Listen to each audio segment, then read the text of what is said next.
नमस्कार, आदाब। Crime petrol dial 100 के ब्लैक हेडलाइंस अध्याय में आप सबका स्वागत है। हम खुशकिस्मत हैं कि हम आज मेक इन इंडिया और डिजिटल इंडिया के युग के साक्षी बन रहे हैं। लेकिन जिस तरह से हम और हमारा देश तरक्की की राह पर है, उसी तरह से आपराधिक मानसिकता के लोग भी अपराध के नए नए तरीके खोज रहे हैं। आज का ये केस एक ऐसे जुर्म पर आधारित है जिसने पिछले 1.5 दशक में अपने पांव इस तरह पसार लिए हैं कि ये जुर्म कहीं भी कभी भी हम सब के लिए खतरे की घंटी बन सकता है।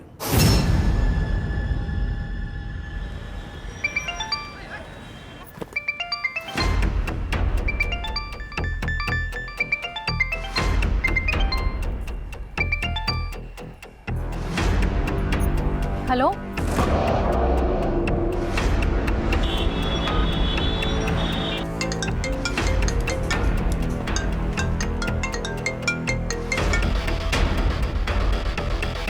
Hello,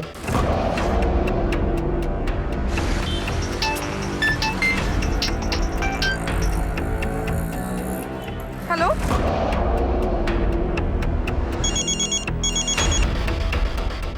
hello. लेकिन हम तो अभी प्रेग्नेंट हैं और हमारी 3 महीने में डिलीवरी भी है। तो अगर हम आपके बैंक में अकाउंट खोलते हैं तो क्या हमें उसका लाभ मिलेगा? क्यों नहीं मिलेगा मैम, मैंने बताया ना, हमारे बैंक में अकाउंट खोलने पर हमारा बैंक आपको 2 लाख का मेडिकल एक्सपेंस बेयर करेगा। अरे लेकिन आप ऐसा कैसे कह सकते हैं? आपकी बैंक में मेरा 10 साल पुराना अकाउंट है, इसको आप ऐसे कैसे बंद कर सकते हैं? सर बंद नहीं किया है, फ्रीज किया है। आपने अपना केवाईसी अपडेट नहीं किया है। केवाईसी? वो क्या होता है? देखिए, आप अपना लेटेस्ट आधार कार्ड नंबर और पैन कार्ड नंबर अपडेट कर देंगे तो आपका खाता फिर से चालू हो जाएगा। जी जी, शुक्रिया। पर आपकी रिक्वेस्ट कंफर्म करने के लिए अपना डेबिट कार्ड नंबर बताइए। हाँ, माई कार्ड नंबर इज 191190901870। जी। या अब आपके क्रेडिट कार्ड का सीवीवी नंबर बताइए। आपके कार्ड के पीछे 60 डिजिट का एक नंबर होगा। उसमें से आगे के 4 नंबर किसी को नहीं बताने होते, लेकिन पीछे के जो 3 नंबर हैं जिसे सीवीवी नंबर कहते हैं, वो हमें बताइए प्लीज। या that I know, it's 456। Okay sir, बढ़ी हुई क्रेडिट लिमिट का इस्तेमाल करने के लिए आपको नया पिन जनरेट करना होगा। अब आप कार्ड के पीछे के 7 नंबर्स में से आगे के 4 नंबर्स में अपना पुराना पिन नंबर जोड़ के उसका टोटल मुझे बताएं। And total is 10254। अब आपके फोन पे एक मैसेज आएगा।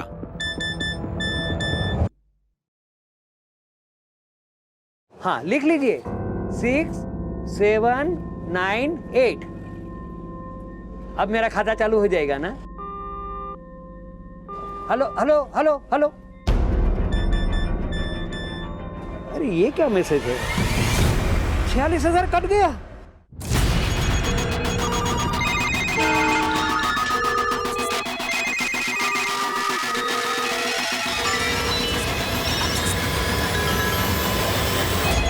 हमने पैसा यूज ही नहीं किया। बैंक वाले बोल रहे हैं उन्होंने फोन ही नहीं किया था।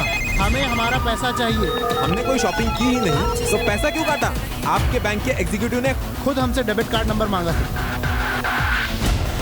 We are not duffer, we want our money back. जब मैंने कोई शॉपिंग ही नहीं की तो मेरा पैसा क्यों काटा? इस तरह के फ्रॉड कॉल्स आए दिन हम सबको आते हैं और सिर्फ अशिक्षित वर्ग ही नहीं बल्कि पढ़े लिखे और जागरूक लोग भी इन फ्रॉड कॉलर्स के झांसे में आ जाते हैं। लेकिन क्या आपने कभी ये जानने की कोशिश की है कि ये कॉल्स कहां से आते हैं, कौन करता है और आपकी खून पसीने की कमाई ऑनलाइन फ्रॉड्स के जरिए किन लोगों द्वारा इस्तेमाल की जाती है? आज का ये केस आपको इन फ्रॉड कॉलर्स की उस चक्रव्यूही दुनिया में लेकर जाएगा जिनकी चालाक और लुभावनी आवाजें तो आपने सुनी होंगी, लेकिन इनके ज्यादातर चेहरे कभी भी वांटेड क्रिमिनल्स के चेहरे नहीं बन पाते। और यही वजह है कि आए दिन ये लोग आपके नंबर पर बेखौफ आपके बैंक अकाउंट, क्रेडिट और डेबिट कार्ड डिटेल्स मांगते हैं और अगर आपने जरा सी भी असावधानी बरती तो आपका बैंक अकाउंट साफ। पिछले 2 सालों में ये लोग हमारा और हमारे अपनों का लगभग 200 करोड़ रुपया कहां ठिकाने लगा चुके हैं, इसे लेकर 22 राज्यों की पुलिस भी असमंजस में है। देश भर में इस तरह के फ्रॉड्स की शिकायतें और एफआईआर हजारों में दर्ज हैं और इनमें से सिर्फ 2 या 3% लोग ही ऐसे होंगे जिन्हें अपनी पूरी रकम मिल पाई होगी। लेकिन उन बेखौफ आवाजों को बेनकाब करने की कोशिश जारी है और आज का ये केस इसी मुहिम से जुड़ा है।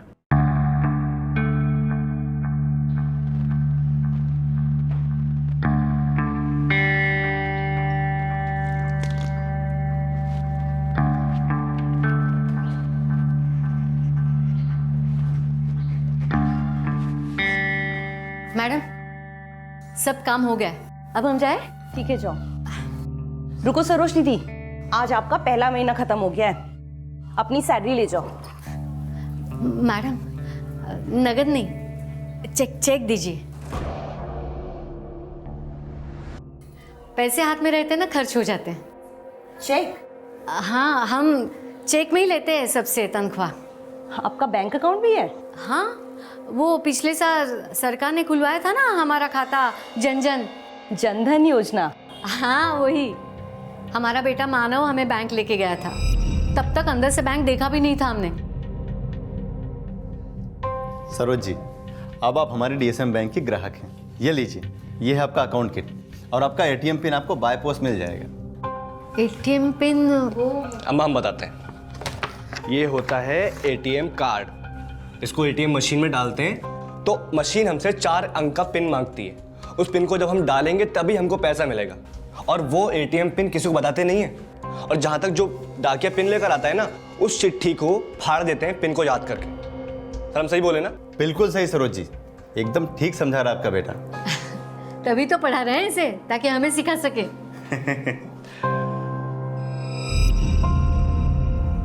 ये रहा आपका चेक। आज से हम भी आपको सैलरी चेक में ही दिया करेंगे। Thank you madam.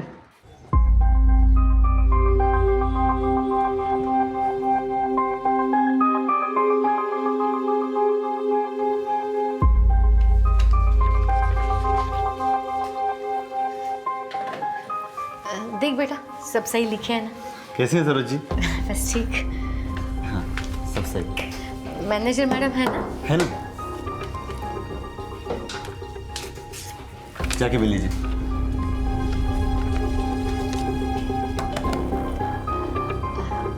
मैडम जी आइए बेटा। वो हमने आपसे लोन के बारे में बात की थी। सरोज जी, आप इनकम टैक्स नहीं भरती हैं और आपकी कमाई भी कम है। मैडम जी, कमाई कम है इसीलिए तो लोन मांग रहे हैं ना। देखिए सरोज जी, बैंक आपको मॉर्गेज लोन दे सकता है। मॉर्गेज? जैसे आपके पास कोई प्रॉपर्टी हो, आपका कोई घर या फिर कोई गहना जिसे आप गिरवी रख सकें, उसके बदले में आपको लोन मिल सकता है। हाँ, घर है ना हमारे नाम, तो उसे आप गिरवी रख के लोन ले सकते हैं हमसे।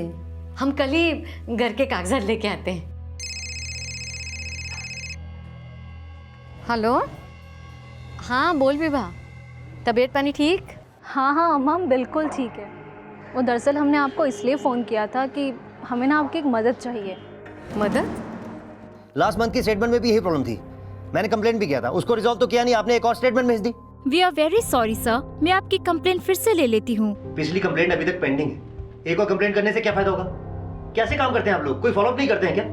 सॉरी सर, बट अगर आप हमारी सर्विस से खुश नहीं हैं, तो you can write us on bank grievance and complaint page.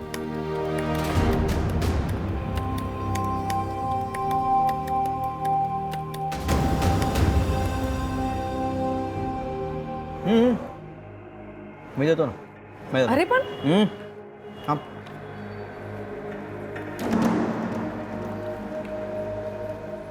दिखाऊं नवीन? हाँ हार्दिक, तुमने फिर से अपना क्रेडिट कार्ड दिया। मैं अपना डेबिट कार्ड दे रही थी ना। हस्बैंड के होते हुए वाइफ स्पेंड करे अच्छा नहीं लगता। और Hardik, you know that you are jobless, और मैं इतना कमा लेती हूँ कि हम अपने एक्सपेंसेस बिना क्रेडिट कार्ड के बेयर कर सकते हैं, तो फिर क्यों क्रेडिट कार्ड यूज करना? जो अभी मैंने स्वाइप किया है ना क्रेडिट कार्ड से, उसका पूरा का पूरा बिल मैं पे करूंगा। तुम्हें बोलने की जरूरत नहीं मुझे। हार्दिक, तुम हमेशा मुझे उल्टा क्यों समझते हो? और क्या समझूं? हाँ, हमेशा मैं जॉबलेस हूँ कि मुझे एम्बैरेस करते रहते हो। समझती क्या आपने आपको? हाँ, मैं पे कर दूंगा, बोला ना मैंने।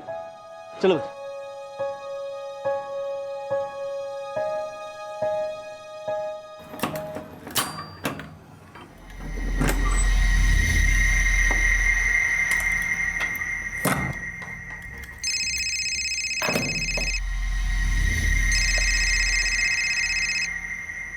हेलो,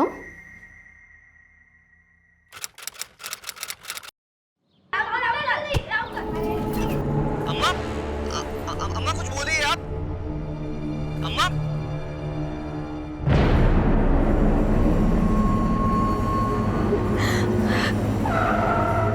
पीछे हटिए, हटिए पीछे। सर, इस औरत का नाम सरोज त्रिवेदी है। सर, ये इसी बिल्डिंग में 4th फ्लोर में रहती है, लेकिन सर इसका घर अंदर से बंद है। इसकी फैमिली में कोई?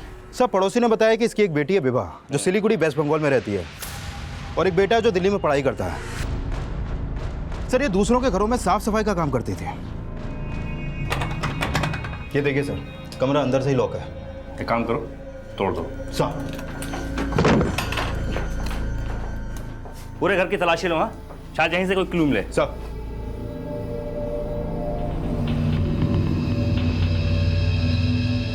वर्मा। जी सर। स्विच ऑफ है, वैसे चार्ज करो। जी सर।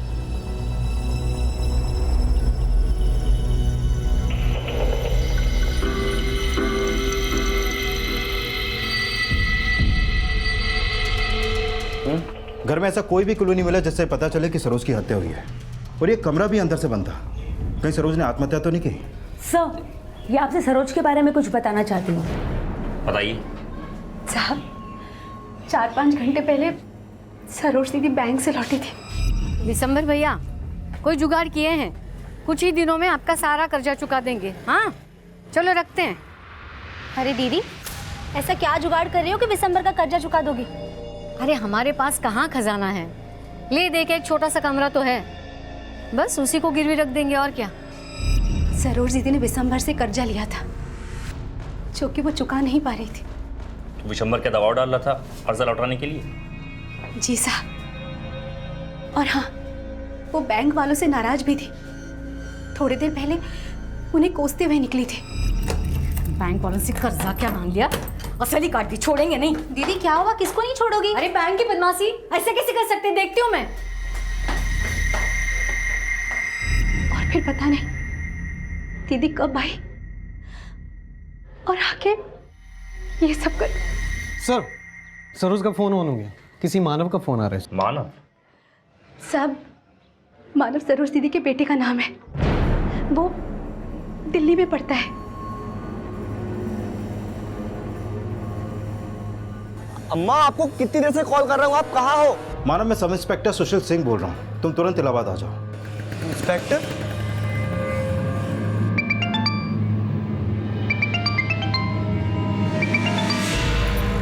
हेलो, क्या? सर, सरोज त्रिवेदी का पासबुक और चेकबुक मिला है अलमारी से। सर, मैंने सरोज के बेटे और बेटी दोनों को इन्फॉर्म कर दिया, वो कल सुबह तक इलाहाबाद पहुंच पाएंगे। सरोज की पड़ोस वाली औरत ने बताया कि सरोज का बैंक वालों से कुछ प्रॉब्लम चल रहा है, तो अभी तो बैंक बंद हो गया होगा, सुबह उनसे मिलते हैं। सर, फिलहाल सरोज से कॉल रिकॉर्ड निकलवाओ और उस विशंबर का भी पता करो, सरोज ने जिनसे कर्जा लिया था। Okay sir. ये होगी बिक हार्दिक, ये सारे बिल्स ना क्रेडिट कार्ड से पे कर देना, ठीक है?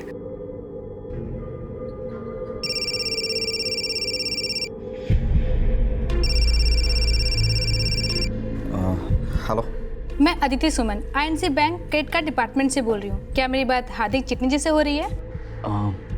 हाँ जी, बोलिए। सर, ये रिमाइंडर कॉल है। आपके क्रेडिट कार्ड की ड्यू डेट 25 सितंबर थी और आपका आउटस्टैंडिंग है 34,456। मैं जा सकती हूँ कि आपने पेमेंट क्यों नहीं की? अच्छा, 27th, एक्चुअली मैं डेट भूल गया था, वरना मैं पेमेंट कर दूंगा। सर, अगर आप पूरी पेमेंट नहीं करवा पा रहे हैं तो आप मिनिमम ड्यू अमाउंट ही पे कर सकते हैं, और समय से पहले पेमेंट करें, इससे आपका सिविल स्कोर अच्छा रहेगा। देखिए, मुझे बार बार बताने की जरूरत नहीं, मुझे सब मालूम है, कर दूंगा पेमेंट, रख दीजिए फोन।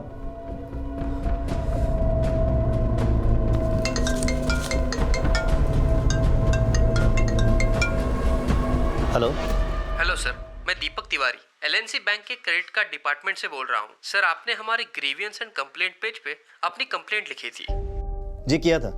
देखिए, पहले तो आप लोगों ने कॉल कर करके मुझे क्रेडिट कार्ड बनवाने के लिए कन्विंस किया, अब उल्टे सीधे चार्जेस लगा के इतना बड़ा स्टेटमेंट बना दिया। Sir, sorry for all this. Previous statements को लेकर जितने भी अमाउंट का आपका कंसर्न है, I mean 3 लाख का, हम उस अमाउंट का आपको वेवर दे रहे हैं, मतलब माफ कर रहे हैं। जो पैसा मैंने यूज ही नहीं किया उसको वेवर का नाम देके एहसान मत झाड़िए। इस वेवर के साथ हमारा बैंक आपकी क्रेडिट लिमिट बढ़ा के 10 लाख कर रहा है। Okay, anything else? सर, इस क्रेडिट लिमिट पे आपकी कंफर्मेशन के लिए कुछ बेसिक इन्फॉर्मेशंस आपको शेयर करनी होगी। जी पूछे। सर, आपके क्रेडिट कार्ड पे नाम क्या है? मोहित शर्मा। कार्ड की एक्सपायरी डेट? जनवरी 2022। ओके। आपका क्रेडिट कार्ड नंबर। नाम बता दिया, अब एक्सपायरी डेट बता दी, कार्ड का नंबर क्यों जानना है आपको? सर मैं बैंक से कॉल कर रहा हूँ and this is a recorded call. आप मुझे जो भी इंफॉर्मेशन देंगे वो मेरे सीनियर्स द्वारा कंफर्म की जाएगी, उसके बाद ही आपकी क्रेडिट लिमिट बढ़ाई जाएगी। Okay, wait a second.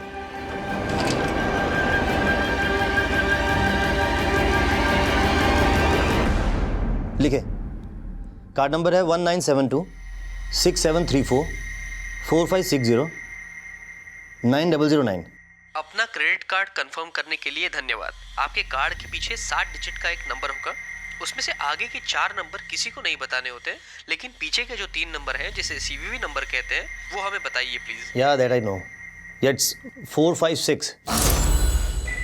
Okay sir, बढ़ी हुई क्रेडिट लिमिट का इस्तेमाल करने के लिए आपको नया पिन जनरेट करना होगा। अब आप कार्ड के पीछे के 7 नंबर्स में से आगे के 4 नंबर्स में अपना पुराना पिन नंबर जोड़ के उसका टोटल मुझे बताएं। And total is 10254।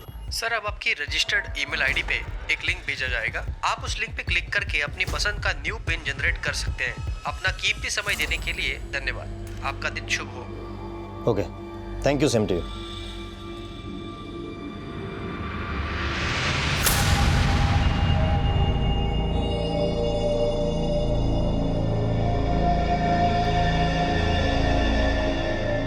हाँ बोलो कुमार। सर मेरी बिशंबर दास से बात हुई, जिससे सरोज ने कर्जा लिया था। वो बोल रहा है कि उसने सरोज पर कभी भी पैसा लौटाने का कोई दबाव नहीं डाला था। सरोज के बैंक वालों से बात हुई? सर मैं सरोज के बैंक ही जा रहा हूँ। ठीक है। सर ये मानव है, सरोज त्रिवेदी का बेटा।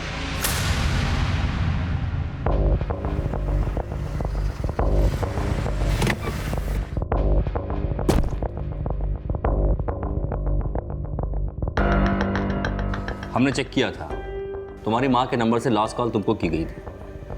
क्या बात हुई थी माँ से? हाँ साहब, अम्मा ने हमको कॉल किया था। बेटा खूब मन लगा के पढ़ना, दीदी से मिलते रहना, पेट सी है ना वो। अम्मा हाँ ठीक है, लेकिन आप ये अचानक क्यों बोल रही हैं? अम्मा क्या हुआ है आप बताइए। कुछ नहीं, पता नहीं कल हम रहे ना रहे। अम्मा अम्मा आप रो क्यों रही हैं? मुझे बताइए क्या बात है, मुझे बताइए आप।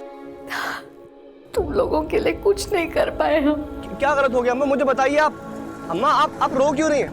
अम्मा अम्मा कुछ बोलिए आप। ध्यान रखना खुद का। अम्मा आप रो क्यों रही हैं? अम्मा कुछ बोलिए आप। पता नहीं फिर क्या हुआ, अम्मा कुछ नहीं बोली। अम्मा को हमने बहुत बार कॉल किया, फिर अम्मा ने कॉल भी नहीं उठाया। दरअसल सर, सरोज जी प्रॉपर्टी के अगेंस्ट लोन लेना चाहती थी हमारे बैंक से। आज वो अपने घर के पेपर्स भी लाने वाले थे, लेकिन मुझे लगता है कल उन्हें जो फ्रॉड कॉल आया था उसे वो बर्दाश्त नहीं कर पाए। किस फ्रॉड की बात कर रही हैं आप? सर, सरोज जी को कल एक फ्रॉड कॉल आया था और उन्होंने उसे अपना डेबिट नंबर, CVV और यहाँ तक कि OTP नंबर तक दे दिया था, जिसकी वजह से उनके अकाउंट से 90,000 रुपीज़ डेबिट हो गए थे। और सर मैंने उनसे कहा भी था कि पुलिस स्टेशन जाकर वो FIR दर्ज कराएं। हाँ सर, कल ये औरत यहाँ आई थी, बहुत ही घबराई हुई लग रही थी सर। बेटा थोड़ी मदद करोगे? क्या हुआ चाची? हम तो लुट गए, 90,000 चले गए हमारे बैंक खाते से। 90,000 कट गए? कैसे? वो एक आदमी का फोन आया था बैंक से, उसने कहा हमारे बेटी का सिलीगुड़ी में बैंक का खाता खोलना है, इसके लिए हमें वो क्या कहते हैं उसे, गारंटर। हाँ वो बनना है। फिर उसने हमसे वो ATM कार्ड का नंबर पूछा और फिर एक मैसेज आया। चाची आपके साथ ऑनलाइन फ्रॉड हुआ है, अब आपको साइबर सेल में जाकर FIR लिखवाना होगा। बेटा हमारे तो समझ में नहीं आता ये सब। कोई बात नहीं चाची, हम बता देते हैं आपको। आइए, इलाहाबाद पुलिस स्टेशन में साइबर सेल के अधिकारी बैठते हैं, उनके पास जाकर आपको कंप्लेन लिखाना है। मैं एड्रेस लिख देता हूँ। वो हमारे पैसे वापस दिलवाएंगे ना? चाची ये तो नहीं बता सकता, लेकिन हाँ वहाँ जाने से पहले आप बैंक से ये जरूर लिखवा लीजिएगा कि वो 90,000 आपने नहीं, उन फ्रॉड लोगों ने खर्च की। लेकिन यहाँ आने से पहले हमने फ़ोन किया था बैंक में, उन्होंने तो कहा कि हमें पुलिस स्टेशन ही जाना होगा। बैंक मैनेजर से लेटर लिखवाना ही होगा चाची, उसके बाद ही साइबर सेल जाना, नहीं तो आपका FIR नहीं लेंगे।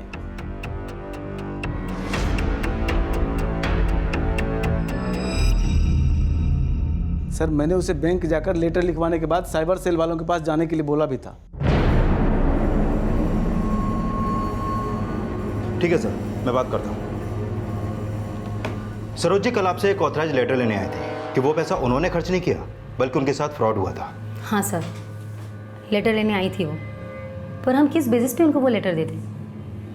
हमारे बैंक एम्प्लॉयज़ अपने कस्टमर्स को हर बार अपडेट करते रहते हैं कि आप अपने कोई भी डिटेल्स किसी से भी शेयर ना करें। फिर भी उन्होंने उस फ्रॉड कॉलर को अपना OTP नंबर खुद ही दे दिया था। मैडम जी, ये OTP PTP का ज्ञान नहीं है हमें इसमें कुछ नहीं समझ में आता। उसने कहा कि हम बैंक वाले।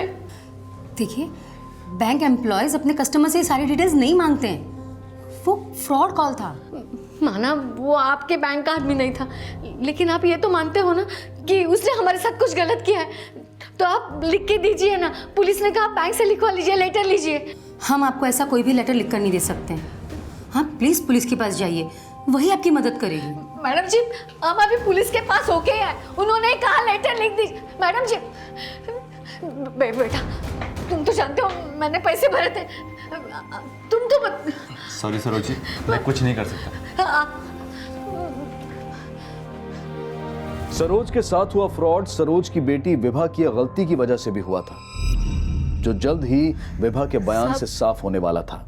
माँ के साथ जो भी कुछ हुआ वो हमारी वजह से ही हुआ है, और उसी आदमी ने फ्रॉड किया है माँ के साथ, जिसने हमें उस दिन फ़ोन किया था। लेकिन हम तो अभी प्रेग्नेंट हैं और हमारी 3 महीने में डिलीवरी भी है, तो अगर हम आपके बैंक में अकाउंट खोलते हैं तो क्या हमें उसका लाभ मिलेगा? क्यों नहीं मिलेगा मैडम, मैंने बताया ना, हमारे बैंक में अकाउंट खोलने पर हमारा बैंक आपको 2 लाख का मेडिकल एक्सपेंस बेयर करेगा। लेकिन हम तो आपके बैंक में नहीं आ सकते अभी, हमारे लिए आपके बैंक आना तो बहुत मुश्किल होगा। कोई बात नहीं मैडम, हम आपका अकाउंट फोन पे ही खोल सकते हैं, लेकिन आपको एक गारंटर लगेगा जिसने अपने बैंक अकाउंट की डिटेल्स हमें देनी होगी। आपका कोई ऐसा रिलेटिव है जो आपका गारंटर बन सके? हमारे पति तो आर्मी में है, वो तो आपसे बात नहीं कर सकते हैं। हाँ, लेकिन हमारी अम्मा वो इलाहाबाद में रहती हैं और वो आप लोगों से बात भी कर सकती हैं और उनका अकाउंट भी है बैंक में। कोई बात नहीं मैडम, आप हमें उनका नंबर दे दीजिए और उन्हें बता दीजिए, हम उन्हें फ़ोन करेंगे। सर, हमने उसे माँ का नंबर दे दिया था और हमने माँ को फ़ोन करके ये बताया था कि वो उन्हें फ़ोन करेगा। हाँ हाँ अम्मा, बिल्कुल ठीक है। वो दरअसल हमने आपको इसलिए फ़ोन किया था कि हमें ना आपकी एक मदद चाहिए। मदद? कैसा मदद? अम्मा, अभी ना आपको एक फ़ोन आएगा, वो बैंक का आदमी है, हमारा बैंक अकाउंट खोल रहा है, आपको हमारे बैंक अकाउंट का गारंटर बनाना चाहता है। आपसे जो भी वो डिटेल्स मांगेगा बस आप उन्हें दे दीजिएगा। किस नंबर से कॉल आया था आपको? सर, ये नंबर था, और सर हमें माँ ने बताया था कि उन्हें उस आदमी का फ़ोन आया था।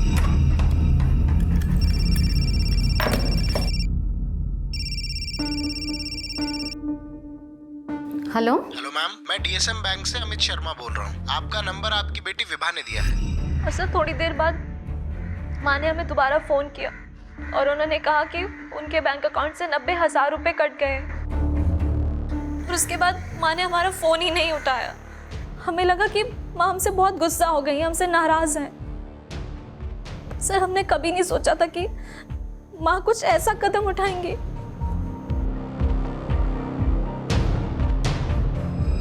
ध्यान रखना खुद का। क्या क्या क्या गलत हो गया अम्मा, मुझे बताइए आप। अम्मा, आप रो क्यों रही हैं? अम्मा, अम्मा कुछ बोलिए आप। तो हम सबके लिए बड़ी खुशी की बात है कि जो लास्ट ईयर की BPL की रिपोर्ट्स आई हैं उसमें पॉवर्टी लाइन में dear sir, as per your complaint number 15392 we checked everything and found that your credit card ending with 9009 was used for online shopping for 3 lakh 9009 on 20th September 2017. Nitin, you please continue. Okay sir. So जैसा कि sir ने बोला है कि report हम सबके पास आ चुकी है।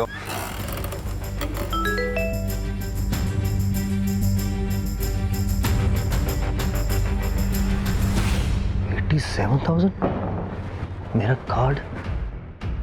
अपने क्रेडिट कार्ड में हुई फ्रॉड ट्रांजैक्शन के लिए मोहित शर्मा दिल्ली पुलिस के साइबर सेल यूनिट से मिले। ये हो क्या रहा है? इन फ्रॉड्स ने मुझ जैसे ऑफिसर को चूना लगा दिया, तो आम जनता का क्या होगा? क्या इन लोगों को हमारी साइबर पुलिस का कोई खौफ नहीं है? सर आई एम सरप्राइज कि आपने अपने क्रेडिट कार्ड की कॉन्फिडेंशियल डिटेल कॉलर को दे दी। मुझे बैंक के टोल फ्री नंबर से कॉल आया था, मुझे लगा जेन्युइन होगा। बैंक में कॉल किया तो वो लोग कहते हैं कि दीपक तिवारी नाम का फ्रॉड वहाँ कोई काम ही नहीं करता है। But you just figure it out कि इसके पीछे रियलिटी क्या है। Sir I saw your credit card transaction 29 सितंबर को 60,000 और 87,000 यही फ्रॉड ट्रांजैक्शन हुई थी ना आपके अकाउंट से? यस, प्लीज चेक एवरीथिंग कि मेरा कार्ड किसने यूज किया और मुझे बैंक के टोल फ्री नंबर से किसने कॉल किया था। And send him behind the bars. Sir will start our investigation. Thank you. Sir Saroj Trivedi के अकाउंट से जो 90,000 रुपए की ट्रांजैक्शन हुई थी, वो ट्रांजैक्शन 24 सितंबर की दोपहर 1:30 बजे हुई थी। लेकिन सर उस ट्रांजैक्शन से पहले सरोज त्रिवेदी को इस नंबर से 2 बार कॉल आए थे। हेलो। और इसी नंबर से विवाह को भी कॉल आया था। लेकिन अभी ये नंबर लगातार बंद आ रहा है सर। किसका नंबर है ये? सर ये नंबर गोरखपुर के किसी गिरधारी लाल पुरोहित के नाम पे रजिस्टर है। सर ये वही फ्रॉड कॉलर हो सकता है जिसने सरोज से उसके डेबिट कार्ड के डिटेल्स और ओटीपी मांगा था।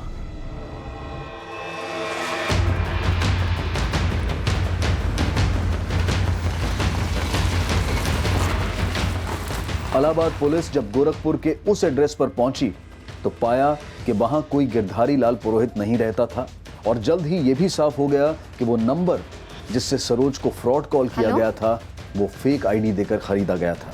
और इलाहाबाद साइबर पुलिस द्वारा यह पता लगा लिया गया था कि सरोज के 90,000 कहां इस्तेमाल किए गए थे।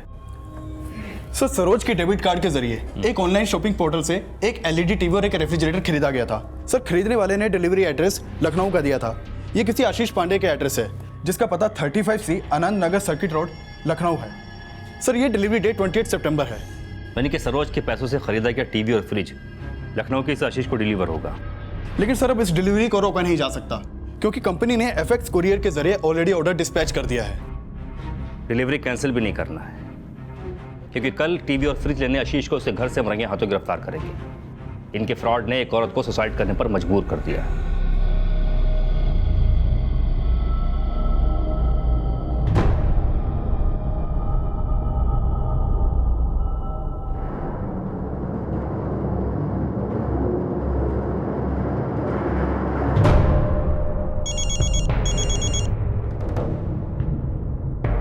हेलो आशीष पांडे जी। चल अरे चल। अरे कौन है आप लोग? अरे छोड़े। मैं किसी सरोज को नहीं जानता साहब। इतनी आसानी से जाने का भी कैसे? उसको कॉल करके चूना जो लगाया तूने? मैंने किसी को फोन नहीं लगाया। आप चाहो तो मेरा फोन चेक कर लो। जिस नंबर से तूने कॉल किया था ना वो भी किसी गिरधारी की फेक आईडी देकर खरीदा गया था। साहब मैंने नहीं किया साहब, मैंने नहीं किया। एक गरीब औरत का खाता खाली कर दिया, उसको सुसाइड करने पर मजबूर कर दिया और कह रहा है कुछ नहीं किया। साहब आप विश्वास कीजिए मेरा, मैंने नहीं किया। सरोज त्रिवेदी के डेबिट कार्ड से जो टीवी और फ्रिज खरीदा गया है उसका डिलीवरी एड्रेस तेरे घर का है। अब सीधे से बता दे कि और किस किस को चूना लगाया तूने। और अब पुलिस FX कुरियर के डिलीवरी ऑफिस से सरोज के डेबिट कार्ड से खरीदे गए LED टीवी और रेफ्रिजरेटर कलेक्ट करने वालों का पता लगा रही थी।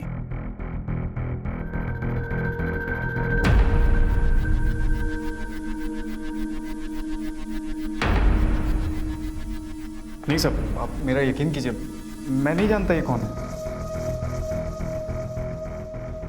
इन दो अनजान चेहरों की पहचान पता करने के लिए अब इलाहाबाद पुलिस आशीष पांडे का बैकग्राउंड खंगाल रही थी। उसके कॉल रिकॉर्ड्स और एक्टिविटीज पता लगाई जा रही थी। और अब पुणे की वर्तिका चिटनिस एक फ्रॉड कॉलर के झांसे में आने वाली थी। Auto auto auto auto.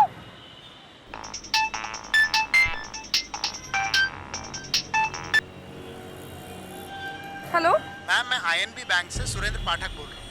Ma'am हमारा बैंक आपको एक एड ऑन कार्ड ऑफर कर रहा है जिसके साथ आपको 10,000 के फ्री गिफ्ट कूपन दिए जा रहे हैं जिन्हें आप शॉपिंग मॉल्स, रेस्टोरेंट्स और मूवी टिकट्स खरीदने के लिए भी यूज कर सकती हैं। ओके। इस कार्ड से आपको 5 लाख तक का इंस्टेंट लोन भी मिल सकता है। क्या आप इंटरेस्टेड हैं? Yes I am interested.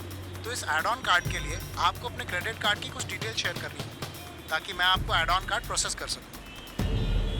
Just a minute.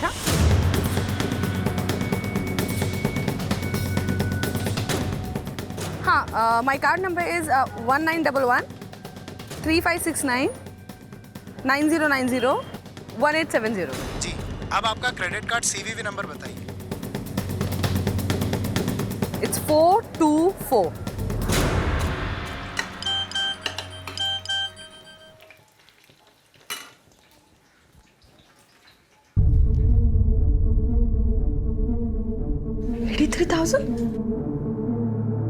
हार्दिक, हार्दिक, क्या मेरे क्रेडिट कार्ड से 83,000 रुपीज का ट्रांजैक्शन हुआ है।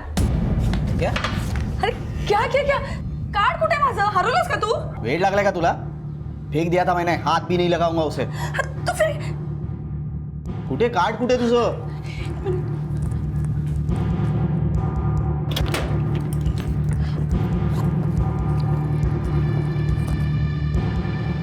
कार्ड तो इधर ही है, फिर ट्रांजैक्शन कैसे हुई? सुनो, तुमने कुछ 5 लाख के लोन के लिए एप्लीकेशन किया है बैंक से? क्या? हाँ, यहाँ पे लोन अप्रूवल का मैसेज आया है।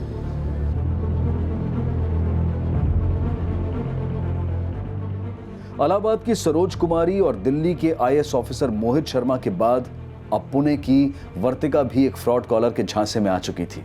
इलाहाबाद पुलिस सरोज को आत्महत्या के लिए मजबूर करने वाले फ्रॉड्स की असल पहचान पता करने में जुटी थी। वहीं दिल्ली पुलिस भी मोहित के साथ हुए ऑनलाइन फ्रॉड के केस क्रैक करने की लीड तलाश रही थी और जल्द ही वर्तिका के साथ हुए फ्रॉड का केस पुणे पुलिस के पास आया। आप इतनी पढ़ी लिखी हैं, फिर भी आप इस स्कॉलर के झांसे में आ गई। सर, उसने मुझे कहा था कि बैंक मुझे एक एड ऑन कार्ड इशू करेगा, इसलिए मैंने तुम इतनी बड़ी गलती कर ही कैसे सकती हो? विचारायचं तरी एकदा। सर, वो 6 लाख का फ्रॉड हुआ है, कुछ कीजिए सर। सर, उसने मुझे कहा था कि उस एड ऑन कार्ड पे मुझे 5 लाख का इंस्टेंट लोन मिल जाएगा, लेकिन सर मुझे वो कार्ड मिला ही नहीं और वो 5 लाख का लोन भी इशू हो गया और किसी ने वो यूज भी कर लिया। और सर, मेरे कार्ड से 83,000 रुपीज का ट्रांजैक्शन भी हुआ है। सब पता नहीं है किसने किया। सर प्लीज आप हमारी हेल्प कीजिए। और सब बैंक वाले हमें कह रहे हैं कि हमें ये सारे पैसे उन्हें देने पड़ेंगे जो हमने यूज ही नहीं किए। सर प्लीज कुछ कीजिए, please help us. Don't worry, we will look into the matter. Sir, मैंने आशीष को अच्छे से खंगाला, लेकिन उसके बैकग्राउंड में इन दोनों की पहचान का कोई भी लीड नहीं मिल पा रहा। और आशीष अभी तक अपने बयान पर कायम है कि उसका सरोज त्रिवेदी के साथ हुए ऑनलाइन फ्रॉड से कुछ भी लेना देना नहीं। हो सकता है वो फ्रॉड कॉलर इन्हीं दोनों में से कोई एक हो। तुम अच्छे से पता करो और ये भी पता करो कि इनका कहीं कोई क्रिमिनल बैकग्राउंड तो नहीं है। सर, मैं साइबर पुलिस से मिलता हूँ, वो पता लगा रहा है कि किस IP एड्रेस के थ्रू सरोज के कार्ड से शॉपिंग हुई थी।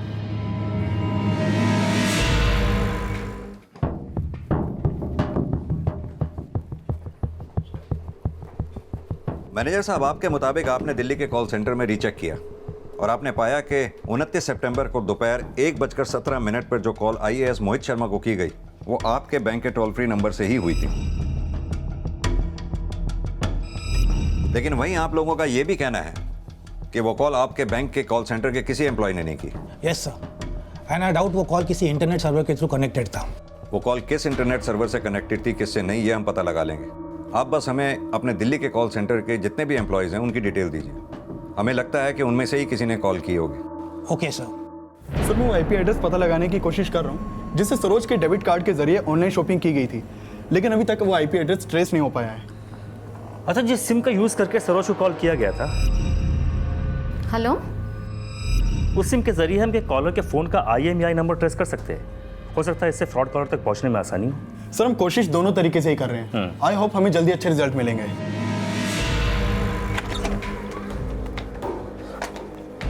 खुद को बहुत स्मार्ट समझती हो।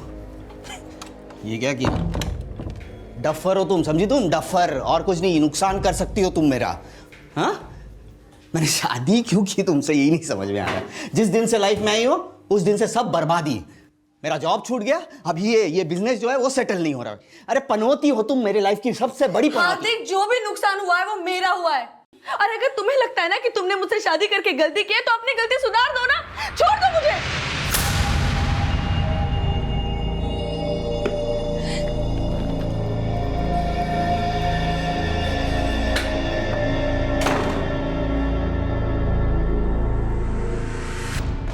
मानव, तुम मुझसे नाराज है क्या? पता था ना आपको कि अम्मा को ये बैंक के बारे में कोई जानकारी नहीं है, फिर भी आपने उनको, अगर अम्मा ने आत्महत्या की है वो आपकी वजह से की है।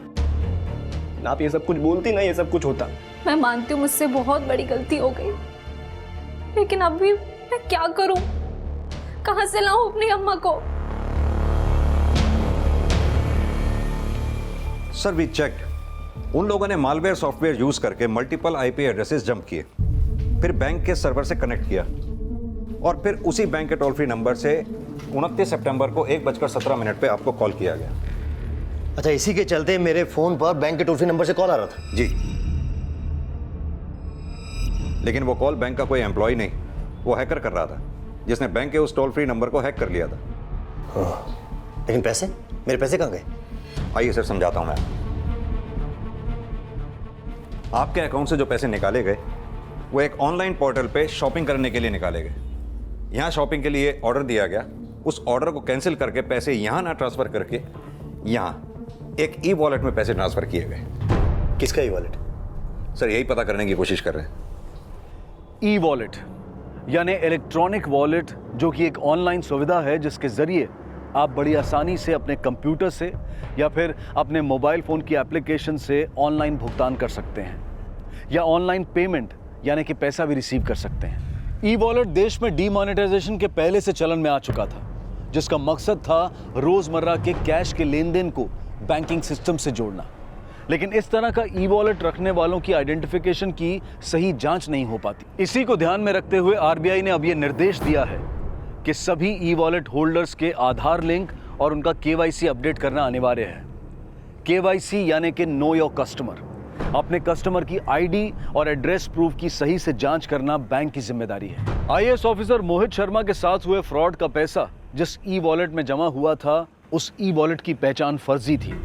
तो क्या पुणे पुलिस वर्तिका के साथ फ्रॉड करने वालों की पहचान पता कर पाएगी? सर, वर्तिका चिटनीस के क्रेडिट कार्ड पर जो 5 लाख का इंस्टेंट लोन अप्रूव हुआ था, वो नालंदा बिहार के एक बैंक अकाउंट में ट्रांसफर हुआ। बैंक को कांटेक्ट करो और इस अकाउंट को इमीडिएटली फ्रीज करने को बोलो। सर, मैंने ऑलरेडी रिक्वेस्ट भेज दिया। सर आपका पैसा जिस ई वॉलेट अकाउंट में ट्रांसफर किया गया था वो किसी मुकुंद सिन्हा के नाम पे है, लेकिन इस मुकुंद सिन्हा के प्रोफाइल में जो नंबर है वो फेक आईडी से खरीदा गया और इसके प्रोफाइल में जितनी भी डिटेल्स हैं सारी फेक हैं सर। तो फिर मेरा पैसा मुकुंद सिन्हा के वॉलेट से कहाँ चला गया? सर दरअसल इस मुकुंद सिन्हा के ई वॉलेट से पैसा निकाल करके इन 5 अलग अलग ई वॉलेट अकाउंट्स में पैसा ट्रांसफर कर दिया गया। 5 ई वॉलेट? जी। तो इन 5 ई वॉलेट का कुछ पता चला? अभी तक तो नहीं सर, लेकिन हमारी पूरी टीम बड़ी मुस्तैदी से इनका पता लगाने की कोशिश कर रही है। बहुत जल्द हम इन 5 ई वॉलेट अकाउंट्स का आईपी एड्रेस और उस फेक कॉलर का जिसने आपको कॉल किया था उसका आईपी एड्रेस पता लगा लेंगे। हो ना हो ये किसी आईटी एक्सपर्ट का काम लगता है। एग्रीड सर, बट ये लोग जो भी हैं बहुत जीनियस। पता ये लगाना है कि ये लोग ऑपरेट कहाँ से कर रहे हैं।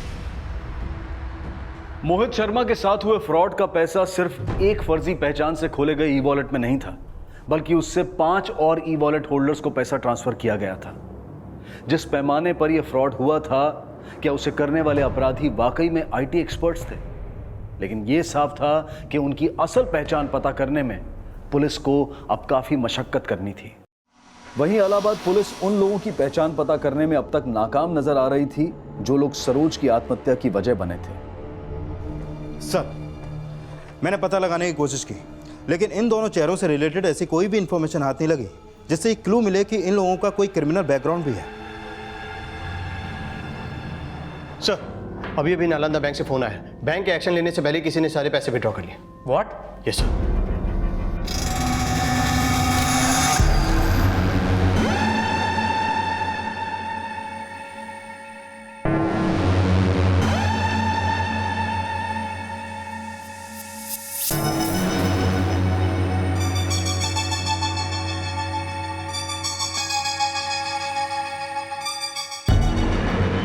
इस जानकारी के बाद पुणे पुलिस टीम तुरंत नालंदा के लिए रवाना हो गई। वहीं दिल्ली पुलिस के लिए एक बार फिर से उन 5 ई वॉलेट होल्डर्स की जानकारी हैरान कर देने वाली थी, जिनको आईटी एक्सपर्ट्स के फ्रॉड्स का नेक्सस समझा जा रहा था। सर ये देखिए, यह e wallet accounts Shimla, Patna, Kanpur, Sultanpur, Saharanpur, सब मल्टीपल सिटीज के अकाउंट्स हैं।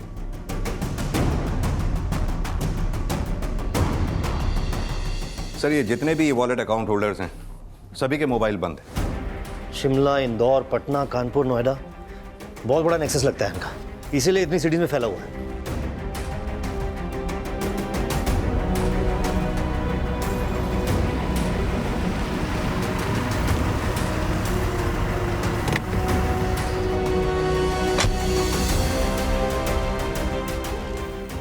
सर ये अकाउंट अनीस अंसारी के नाम पे रजिस्टर था। अनीस के अकाउंट में पैसा आ रहा था और वो हमेशा मिनिमम बैलेंस छोड़ के विड्रॉ कर लेता था, लेकिन इस बार उसने विड्रॉ करने के तुरंत बाद बैंक अकाउंट बंद कर दिया। ये उसके डॉक्यूमेंट से आप देख सकते हैं।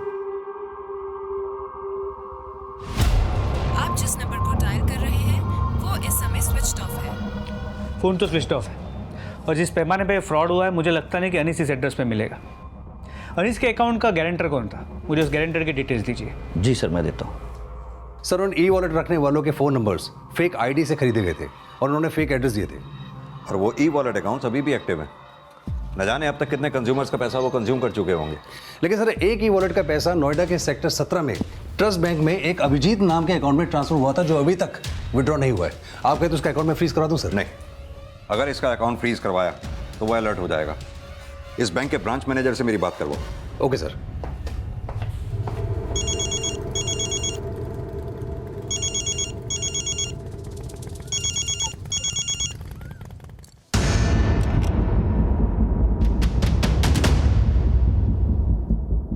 हेलो,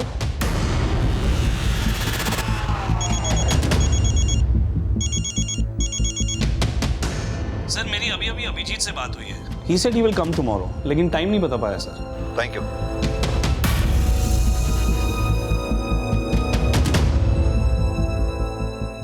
पुलिस अभिजीत कुमार के बैंक आने के बाद उसको गिरफ्तार करने वाली थी, लेकिन अभिजीत बैंक नहीं आया और अभिजीत कुमार नोएडा में जिस पते पर रह रहा था वहां भी ताला था और उसका मोबाइल भी बंद था। इन आईटी एक्सपर्ट फ्रॉड्स का नेक्सस पता करने के लिए अब अभिजीत कुमार के कॉल रिकॉर्ड्स खंगाले जा रहे थे।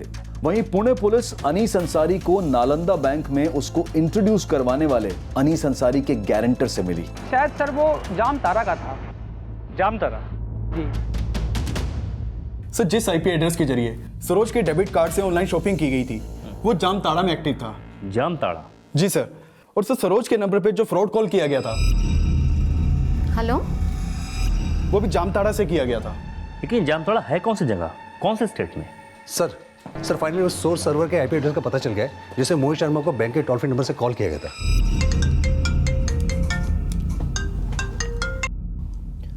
हेलो, वो आईपी एड्रेस जामताड़ा में एक्टिव था। जामताड़ा?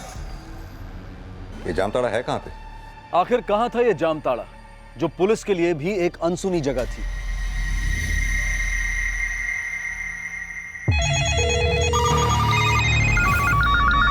आप जिस नंबर को डायल कर रहे हैं हेलो हेलो हेलो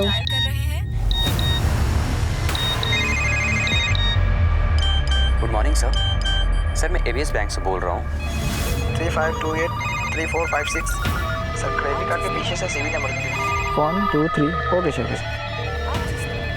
सर आपके लिए बहुत ही बढ़िया ऑफर है सर, आप इंटरेस्टेड हैं? आपका सर आप नंबर बता सकते हैं क्या? 973528345682। Hello hello hello. मैं एचयूबीसी बैंक की चंडीगढ़ ब्रांच से बोल रहा हूँ। जी मैं एसडीआई बैंक के मुंबई कॉल सेंटर से बात कर रहा हूँ। आपका डेबिट कार्ड नंबर बोलिए। आपके क्रेडिट कार्ड का सीवीवी नंबर बताइए। मैम मैं डीएसएम बैंक से अमित शर्मा बोल रहा हूँ। क्या पुलिस इन ऑनलाइन फ्रॉड करने वाले अपराधियों तक पहुंच पाएगी? हेलो, हाँ मैं आपकी कॉल ट्रांसफ़र करती हूँ। हाँ सर, अभिजीत कुमार आपसे बात करना चाहते हैं। ठीक है, लाइन ट्रांसफर कर दो। बोलो अभिजीत जी।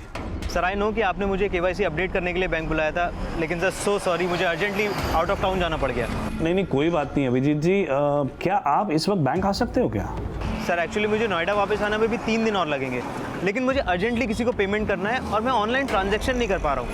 क्या आपने मेरा बैंक अकाउंट फ्रीज कर दिया है? नहीं, आपका तो अकाउंट फ्रीज नहीं हुआ है, लेकिन हो सकता है किसी टेक्निकल रीज़न की वजह से आप ऑनलाइन ट्रांजैक्शन नहीं कर पा रहे होंगे।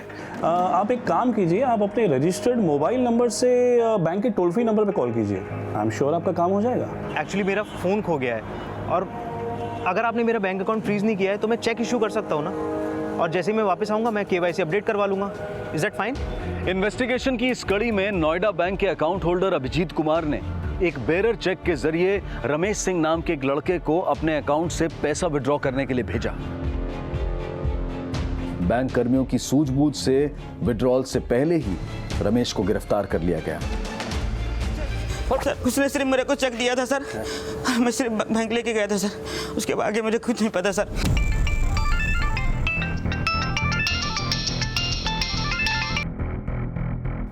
हाँ शर्मा बोलो। सर, जिस रमेश नाम के लड़के को अभिजीत ने अपना बियरर चेक देकर अपने बैंक में भेजा था, उससे हमने अभिजीत की इन्फॉर्मेशन उगलवा ली है। अभिजीत रांची में है सर। वेरी गुड, उसका एड्रेस भेजो मुझे। रमेश से मिली सूचना के आधार पर पुलिस ने जल्द ही अभिजीत कुमार को भी गिरफ्तार कर लिया। बता। सर बिलीव मी सर मुझे नहीं पता था जो पैसा मेरे अकाउंट में आया था वो फ्रॉड का पैसा था। सच सच बोल, नहीं तो और पिटेगा। सर मैं सच बोल रहा हूँ सर, आप मेरा विश्वास करो। सर मैं भागा भी सिर्फ इसलिए था क्योंकि कुछ महीनों से मुझे इस बात का एहसास हो गया था कि मुझसे कुछ बहुत बड़ी भूल हो गई है। सर कुछ महीनों पहले मैंने न्यूज़पेपर में एक ऐड देखा था, उसमें लिखा था कि बिना इन्वेस्टमेंट के पैसे कमाओ। एक नीचे नंबर दिया था। सर जब मैंने उस नंबर पर कॉल मिलाया तो एक आदमी ने मुझे मिलने के लिए बुलाया। सर उसने मुझसे कहा कि अगर मैं अपना बैंक अकाउंट उसे किराए पे दे दूं तो मैं हर महीने 30 से 40 हज़ार रुपये कमा सकता हूँ। किराए पे दे दे मतलब? सर मतलब बैंक अकाउंट मेरा रहेगा लेकिन उस अकाउंट में रेगुलर बेसिस पे पैसा जमा होगा और मुझे वो पैसा विड्रॉ करके उन लोगों को देना है बस।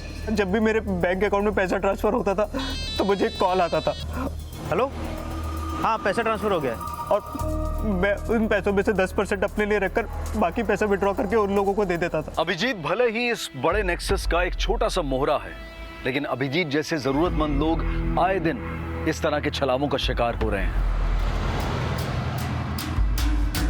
और अब ऑनलाइन फ्रॉड के कई और केसेस एसीपी रघुवर की अगुवाई में सभी राज्यों की पुलिस का एक जॉइंट मिशन बनने वाला था।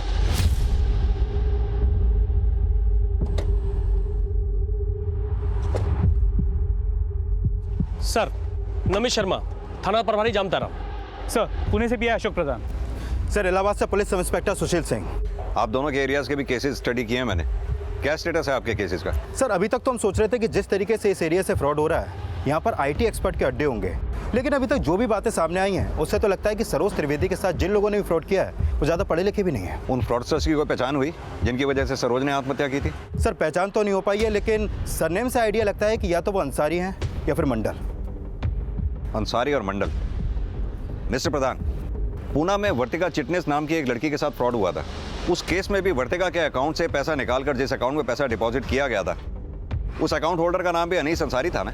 जी सर, लेकिन यहाँ पे कोई भी अनीस अंसारी के बारे में कुछ भी बताने के लिए तैयार नहीं है। तो उनके बारे में पता लगाने के लिए कोई और तरीके अपनाने होंगे। आइए सर। शर्मा जी एक बात बताइए, आपके जामतारा में कुल कितने मोबाइल टावर्स होंगे? सर यह हर मोबाइल कंपनी अपना टावर लगा के बैठा है सर। 2G 3G 4G सब नेटवर्क दुरुस्त चलता है सर। यानी कि फ्रॉडर्स को बढ़ावा देने के लिए मोबाइल कंपनीज भी उनका साथ दे रही हैं। आइए सर, दरअसल जिस भी क्षेत्र में 800 से ज़्यादा कॉल होता है वहाँ पे मोबाइल कंपनी वाला अपना टावर लगा ही देता है। और यहाँ जामतारा में सर हर रोज का 3500 से ज़्यादा कॉल होता है सर। ये देखिए सर। लेकिन यहाँ ज़्यादातर नंबर्स फेक आईडी पे अलॉट किए गए हैं। शर्मा जी एक काम कीजिए, ऐसे जितने भी नंबर जिन पे आपको शक है कि वो फेक आईडी पे अलॉट हुए हैं, कल तक मुझे उन सबकी डिटेल दीजिए। जी सर मिल जाएगा, लेकिन सर अब ये कॉल रिकॉर्ड से कुछ पता चले तो पता चले, बाकी गांव वाला तो कुछ बताने को तैयार नहीं है। क्यों? क्योंकि यहाँ जामतारा में टोटल 130 गांव हैं। अब सर यहाँ पे कंडीशन ऐसा है कि कोई कुछ बताने को तैयार नहीं और कोई ठोस जानकारी तो है नहीं हमारे पास, और जो जानकारी है उसके थ्रू हम कहीं तक पहुँच नहीं रहे। और क्या है ना सर कि यहाँ गाँव में सब लोग एक दूसरे को बचा रहे हैं। हैरानी की बात यह है कि इस नेक्सस को खड़ा करने में ज्यादातर उन लोगों का हाथ है जो ज्यादा पढ़े लिखे नहीं हैं और जामताड़ा में कई दल बनाकर बड़ी सफाई से ऑनलाइन फ्रॉड्स कर रहे हैं। ये नारायणपुर यहाँ से कितनी दूर है? सर यही कोई 17-18 किलोमीटर होगा। दरअसल वहाँ एक पुनीत मंडल नाम का लड़का रहता है, ये जिसने दिल्ली के IAS ऑफिसर मोहित शर्मा को चीट किया, और जिस IP एड्रेस के थ्रू इसने चीट किया वो IP एड्रेस इसके लैपटॉप को बिलोंग करता है। दरअसल बात यह है, वो लैपटॉप इसने पटना से खरीदा था, जहां उसने अपना स्टूडेंट होने का प्रूफ एक आईडी के तौर पे दिया था। उस आईडी से ही हमें इसके बारे में जानकारी मिली। मैं चाहता हूं उस गांव में चलकर देखें, शायद कुछ और पता चले इसके बारे में। ठीक है सर। ये देखिए नारायणपुर आ गया सर। नारायणपुर की सड़कें बहुत खस्ता हैं, लेकिन मकान बहुत बड़े बड़े बने हुए। देख रहे हो, ये बड़े बड़े टावर्स लगा रखे हैं।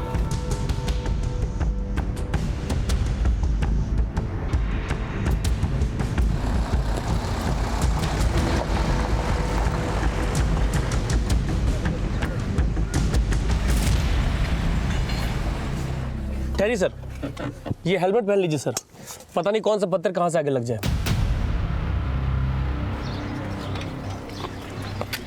आइए सर, आइए सर, वो रहा घर सर वहाँ पर। अरे पकड़ा उसको, पकड़ा उसको सर, सामने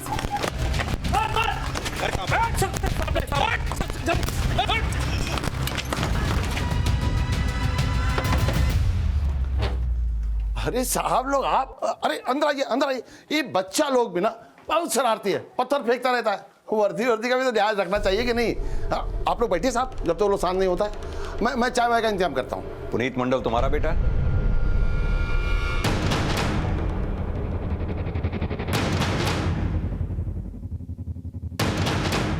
हाँ साहब, पुनीत हमारा ही बेटा है। क्या बात है?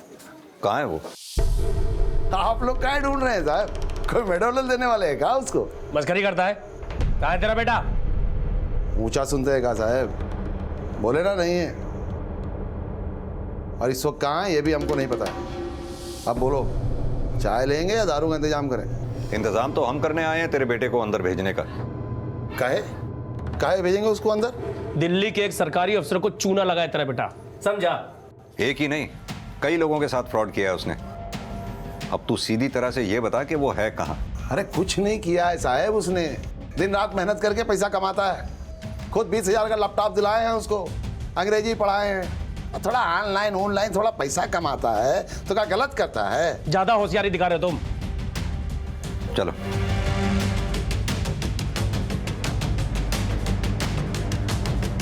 ये पुनीत का बाप काफी शातिर लगता सर, वो लड़के लोग जंगल भाग गए। सर हम तो पहले गए थे कि लोग बहुत शातिर हैं, कुछ बताएगा नहीं। लेकिन वो तो बताएंगे जो जंगल भाग गए हैं। जंगल कहाँ है ये बताओ सर।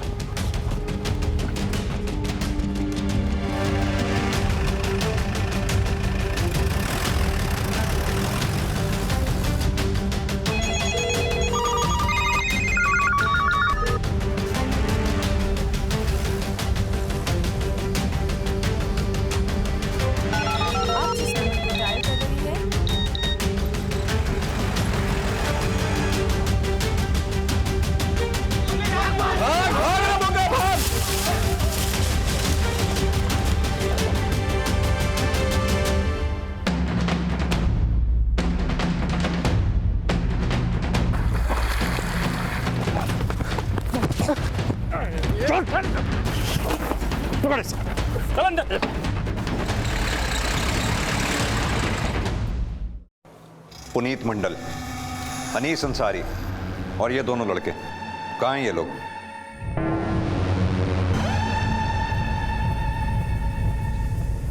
देखो, जो भी इनमें से किसी एक का पता बताएगा ना, उसे छोड़ देंगे।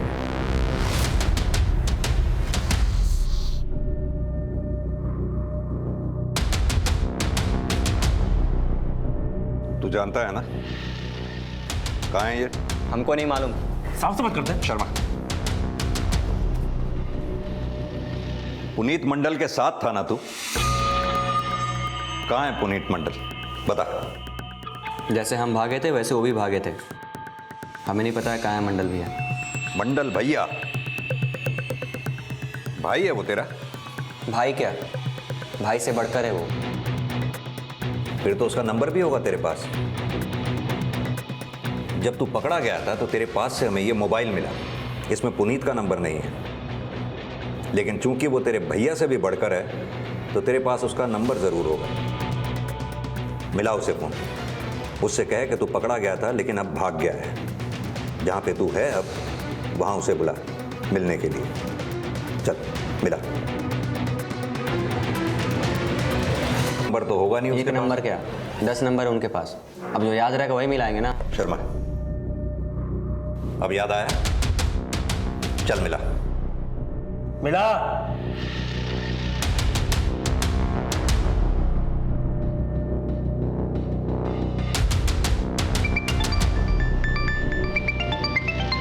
शत्रु। हाँ हेलो शत्रु, बोल कहाँ है तू? हेलो, हाँ पुनीत भैया, अपना 10 का 10 नंबर ना बंद कर दीजिए तो आपको पुलिस पकड़ ले। नहीं। पुनीत मंडल, फोन मत रखना। हेलो, कौन बोल रहा है? तेरी आफत। अरे ऐसा गीदड़ लोग का धमकी बहुत सुने हैं साहब फोन पे। हिम्मत है ना तब पकड़ के दिखाओ। देख तू चाहे जितना मारना ना मार लो, लेकिन हम नहीं बताने वाले। हमारे दल के मुखिया है मंडल भैया, उनकी वजह से हमारे लड़कों लोगों की जिंदगी चेंज हो गया है। तो तू क्या चाहता है, तेरी जिंदगी हम चेंज करें? कुछ चेंज नहीं कर पाएंगे।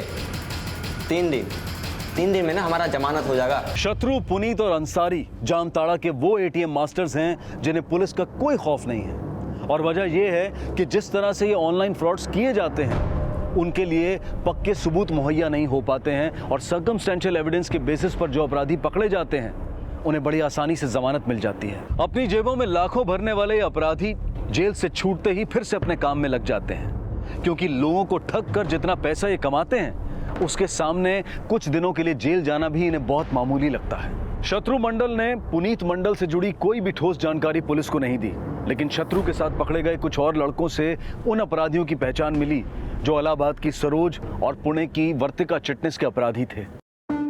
ये अनीस बहुत बड़ा एटीएम मास्टर है, जामताड़ा में नहीं रहता। पता नहीं दिल्ली मुंबई कहाँ रहता है साहब। जामताड़ा में इसका घर कहाँ है पता? सब गपोली गांव में इसका घर है, जहाँ इसकी फैमिली रहती है। ये साफ हो चुका था कि जामताड़ा से होने वाले ऑनलाइन फ्रॉड्स कोई बाहरी लोग नहीं कर रहे थे। जामताड़ा के गांव में ज्यादातर घरों में ऐसे लोग बसे हुए थे जो ज्यादा पढ़े लिखे नहीं थे, लेकिन ऑनलाइन फ्रॉड के जरिए कैसे लूटा जाता है ये कला सबने सीख रखी थी और वो अलग अलग दलों में बंटकर रोज कई अपराध कर रहे थे। मौजूदा जानकारी के आधार पर पुलिस ने अनीस अंसारी, राधे मंडल और गुनिया मंडल के साथ साथ और कई घरों पर छापे मारे और मासूम लोगों के क्रेडिट कार्ड और डेबिट कार्ड के जरिए खरीदा गया बहुत सारा सामान भारी तादाद में बरामद किया।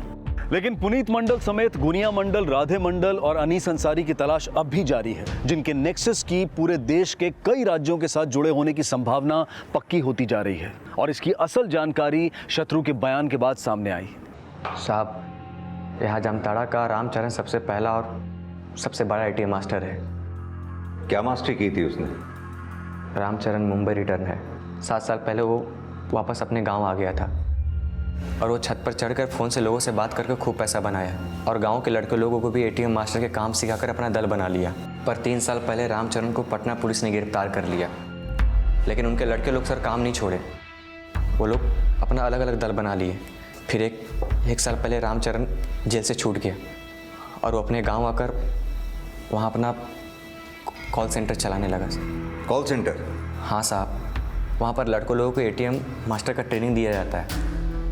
साहब, रामचरण की तरक्की देखकर पुनीत भैया के पापा रामचरण से ही पुनीत भैया को एटीएम मास्टर का ज्ञान दिलवाए। मछली फंसाने का सबसे पहला जो लेसन है ना वो यही है। हेलो, हाँ सर, मैं गोविंद शर्मा बोल रहा हूँ SDI बैंक से। सर, हमारी बैंक आपको एक स्पेशल ऑफर दे रही है, उसमें आप 10,000 तक शॉपिंग कर सकते हैं। सर, किसी को लगा कि हम बिहार से हैं? No sir. हेलो मैडम, हम दीपू मिश्रा बोल रहे हैं HU बैंक से। लाओ, पार्टी तुरंत समझ जाएगी कि बिहार से। देखो, या तो शुद्ध हिंदी या शुद्ध अंग्रेजी। अगर बोल लिए तो समझो कि आधा एटीएम मास्टर बन गए। पुनीत बा, हाँ, तुम ट्राई करो, तुम अंग्रेजी में ट्राई करो। हाँ। पुनीत भैया भली अंग्रेजी में कमज़ोर हो, लेकिन उनका दिमाग कंप्यूटर जैसा चलता है। वो बहुत ही कम समय में अपना दल बना लिए।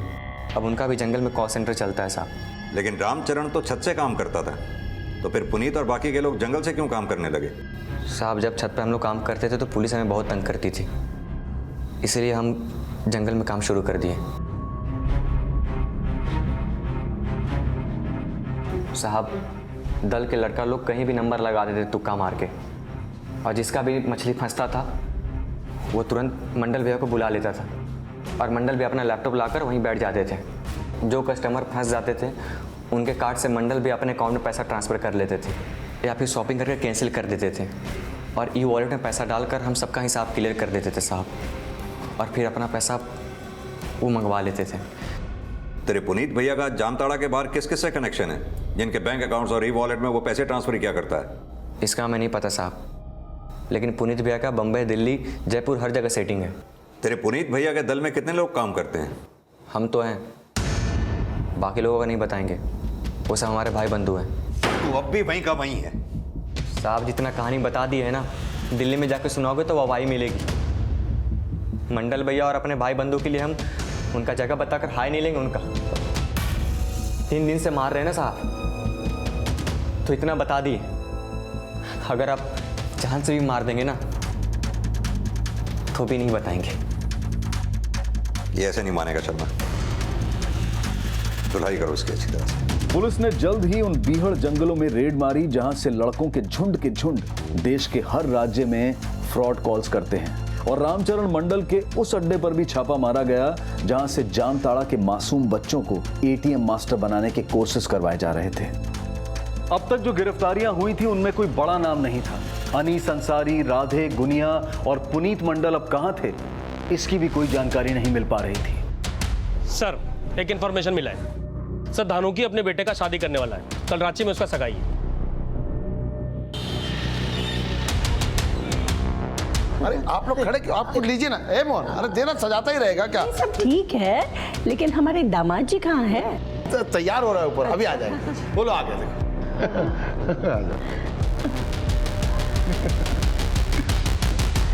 सदा सुखने बेटा। अरे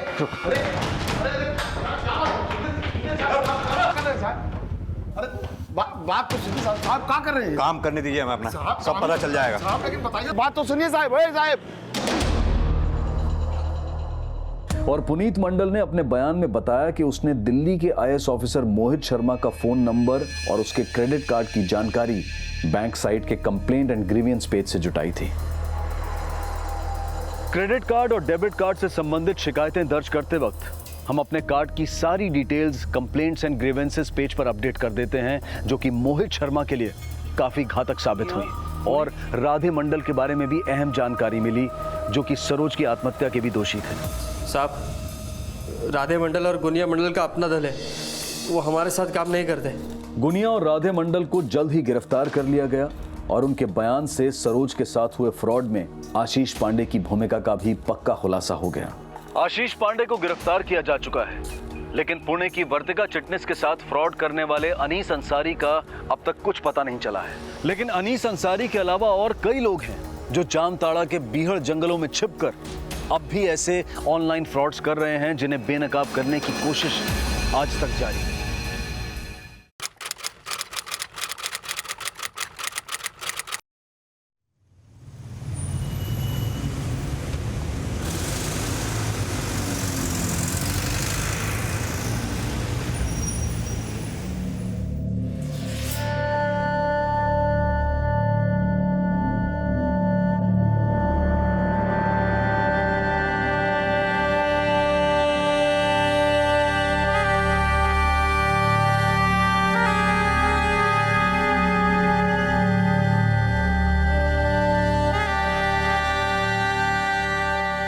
सादिक आलम, आज तुम्हारी कोर्ट में पेशी है, तैयार हो जाओ। नमस्कार, आदाब। क्राइम पेट्रोल डायल 100 के ब्लैक हेडलाइंस अध्याय में आप सबका स्वागत है।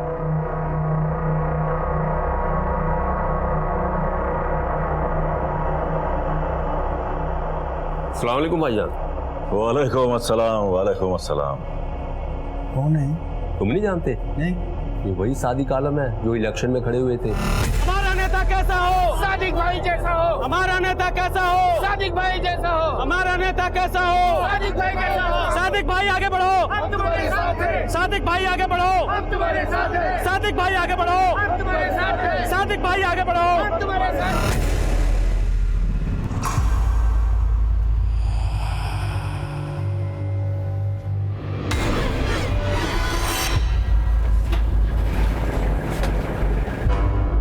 आज की दूसरी कहानी में मैं अनूप सोनी आप सबका स्वागत करता हूं। आज के एपिसोड में हम एक ऐसे जुर्म की दास्तां देखेंगे जिसका संबंध कर्म से है, और यकीनन ये कहानी हमारी सोच और हमारे अंदाज को बदलने में जरूर मदद करेगी।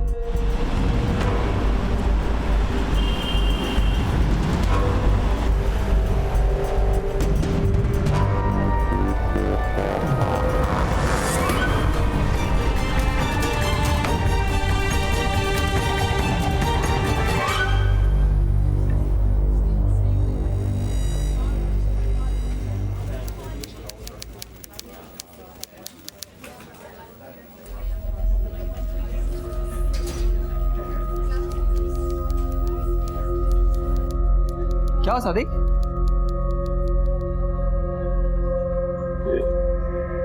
आज भी मेरी बीवी बच्चे कोई नजर नहीं आ रहे हैं यहाँ पर। आ जाएंगे, फंसेंगे किसी काम में। नहीं कांस्टेबल साहब, मैं पिछले 6 महीनों से कोर्ट आ जा रहा हूँ, लेकिन कभी ऐसा हुआ नहीं। आप अपने लेवल पे कुछ पता करो ना। ठीक है, मैं करता हूँ। चलो आज पेशी तुम्हारी, चलो।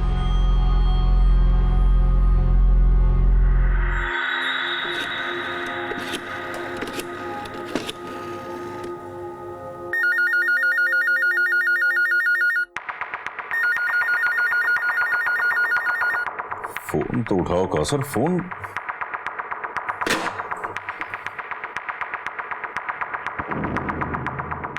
हेलो हेलो जी, जी मैं सादिक बोल रहा हूँ। वो कौसर, वो कहा था ना यहाँ फोन मत करना।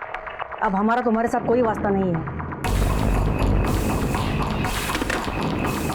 घर पे है ना, अम्मी के घर पे है। तो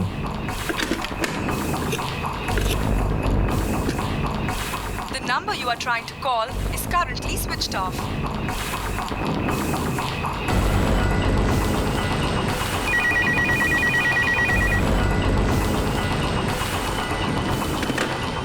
कहाँ चले गए ये लोग?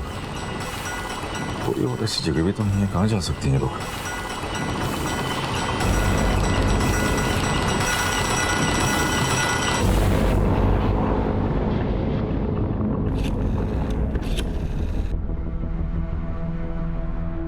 टीनू, कुछ पता चला? नहीं भाई, कुछ नहीं पता चला। घर पे भी ताला लगा हुआ है भाई। आस पड़ोस में पूछा, किसी को कुछ नहीं मालूम भाई। अरे किसी ने कुछ तो देखा होगा। कहाँ गायब हो गए सब के सब? तुम एक काम करो, तुम मुझे मिलो आके यहाँ पे। ठीक है भाई, अगले हफ्ते आता हूँ भाई। अरे अगले हफ्ते नहीं, कल का कल मिलो आके। और वो वकील को साथ में लेके आओ। ठीक है भाई, ठीक है। मल्होत्रा साहब, आप कुछ भी करके मेरी बेल करवाओ। अरे आप समझने की कोशिश करो, 20-25 दिनों से मेरे बीवी बच्चों का कुछ अता पता नहीं है। उनकी जान खतरे में हो सकती है। मेरे तमाम दुश्मन हैं, आप समझ क्यों नहीं रहे? आप बेल करवाइए बस।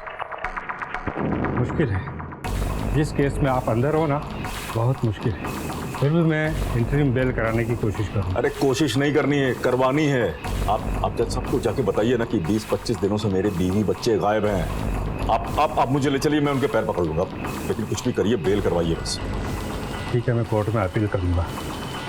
करवाओ यार। भाई टेंशन ना लो, हो जाएगी। हम लगे हुए हैं, कुछ ना कुछ कर लेंगे। ठीक है, आप ख्याल रखो, हो जाएगा। चलो।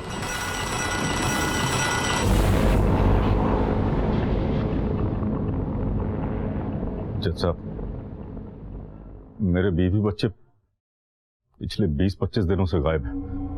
न जाने कहाँ चले गए।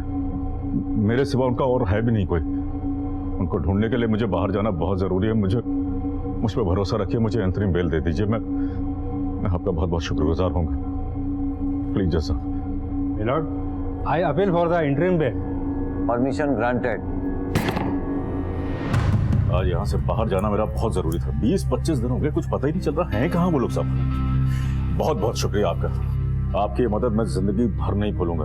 अरे कोई बात नहीं, ये तो मेरा फर्ज था। हाई लगी लोगों की, फूट के निकल रहा है। अरे क्या कर रहे हो? अरे सादिक भाई, अरे सादिक भाई क्या कर रहे हो? हमारा सामान क्यों फेंकवा रहे हो? ये हमारा घर है, हमें नहीं बेचना है। हम यहाँ से कैसे जाएंगे? इस घर के सिवा हमारा कोई सहारा नहीं। हमसे हमारा छत मत छीनो सादिक भाई। बड़ा हो, जब शराफत से कहा था तब बड़ी चर्बी सवार थी। कहा था ना कि ये घर मुझे दे दो। अभी सामान फेंक रहा हूँ तो रो रहा है। जो दे रहा हूँ चुपचाप लेके निकल जाओ। चल ले जा इसके यार। विकास, अंकल का सामान बाहर फेंको। इतना गुरु ठीक नहीं है सादिक भाई। भगवान से डरो। भगवान की लाठी में आवाज नहीं होती, जब पड़ती है ना तो सब कुछ खत्म हो जाता है। बुढ़िया सुन, सादिक की लाठी जो है ना वो दिखती भी है और पड़ती भी है। ये बुढ़ा फैल जाएगा यहाँ पे। लेके जा इसको। ऐसा मत कीजिए सादिक भाई, ऐसा मत कीजिए। चुपचाप खड़े रहो, आवाज नहीं आनी चाहिए।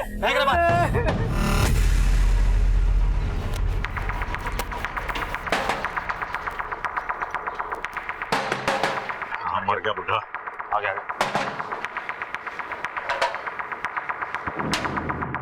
बीवी बच्चों को देखा कहीं? नहीं। अरे कहीं तो देखा होगा आते जाते। मेरे मकान के कागजात दे दे, मैंने कोई ठेका नहीं ले रखा तेरी बीवी बच्चों का। अरे समझ में क्यों नहीं आता तेरे को? इस कोठी के कागजात नहीं दूंगा मैं तुझको, ऊपर के दोनों तल्ले मेरे हैं, समझा? और मेरी बीवी बच्चों के गायब होने में अगर तेरा कोई हाथ हुआ ना बुड्ढे, तो जमीन खोदकर जिंदा कर दूंगा तुझको। कुछ इंतजाम करना पड़ेगा, करता हूँ अभी। तू क्या तो ना अरे भाई कुत्ता की पूछ है, रात मारने से सिद्धि ना हो गया। आओ बुड्ढे, आरती के बोल साइड में। हाँ भाई, भाई आज ना टेंशन ना ले, अब तेरी तो रेल में बनाऊंगा।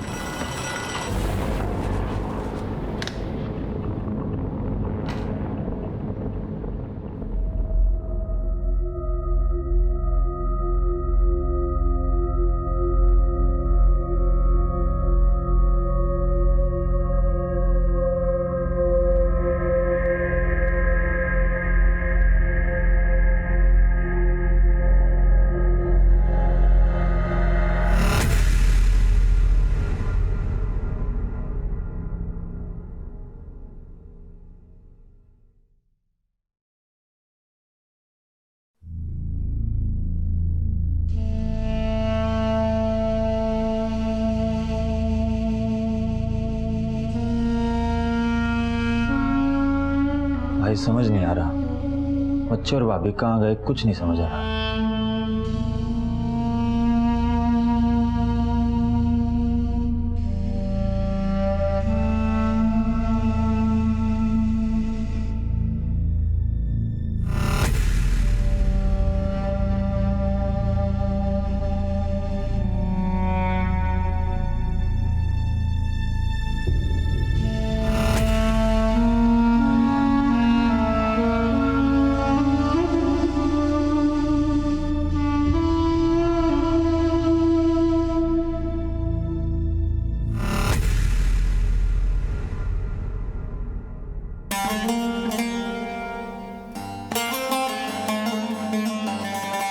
बहुत भूखा यार, भैया पानी दीजिए। भैया ठीक है, मुझे पानी दो। अरे भैया पानी तो पिला दो, लड़की को प्यास लगी है। आओ 2-4 गोलगप्पे हमारे साथ भी खा लो। चल मैं तुझे खिलाता हूँ गोलगप्पे। चल चल, सॉरी बोल बोल, सॉरी सॉरी, चल निकल।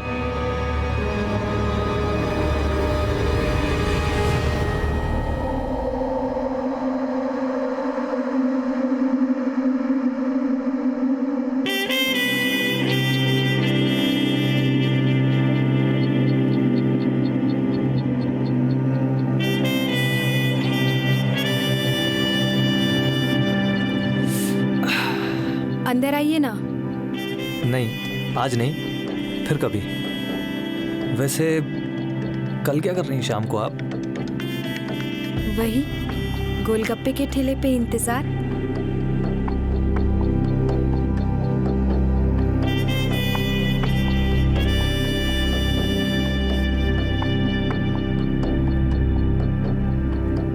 ये नहीं आने वाली सादिक मियाँ।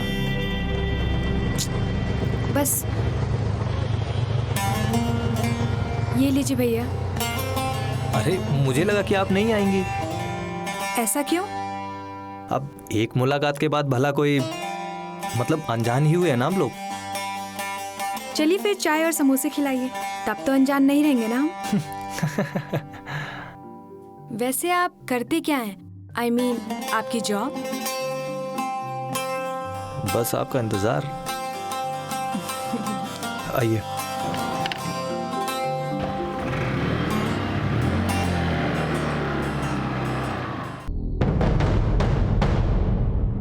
हे, इसको देखो।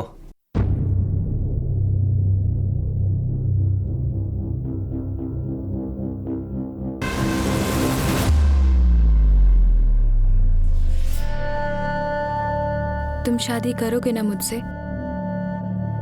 अरे हाँ पगली, शादी करूंगा, और मैं झूठ नहीं बोलता।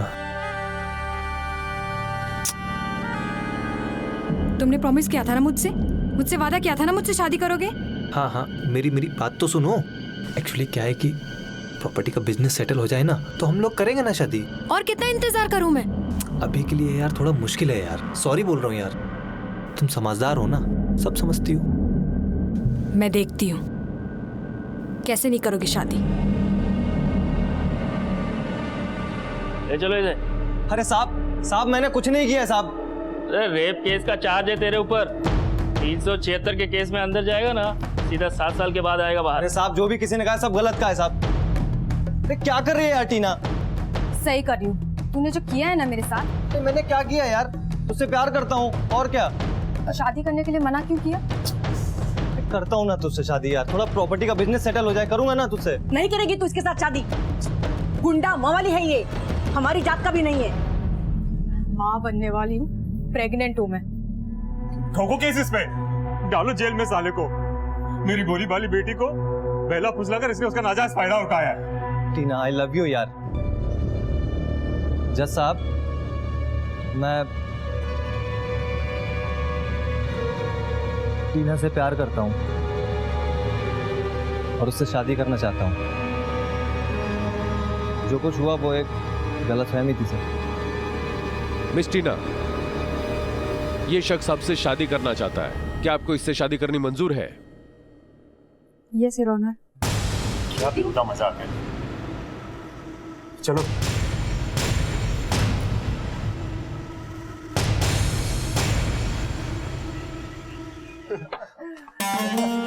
चलो भाईजान, आपका आज निकाह भी हो गया।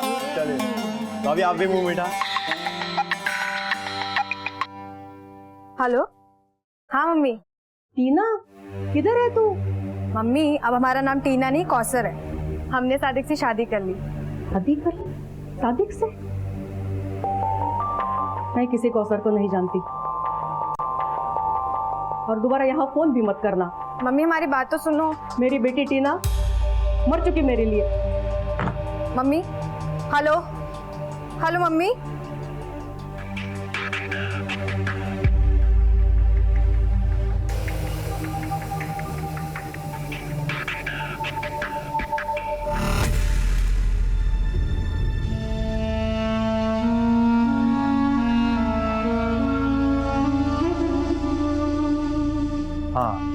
हाँ ठीक।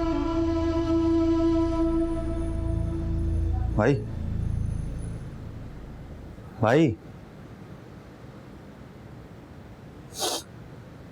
हाँ बोल। भाई टेंशन ना लो, अपना विकास गया कई जगह ढूंढने, बस आता ही होगा। लो आ गया। एक मिनट भाई, अपना विकास ही होगा। दरवाजा नहीं खोलना है। रुको।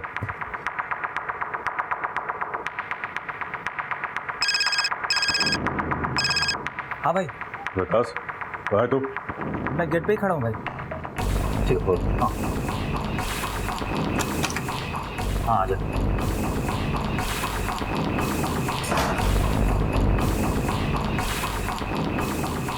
भाई, भाभी के 2 दोस्तों के घर भी पता किया, लेकिन कहीं कुछ पता नहीं चला।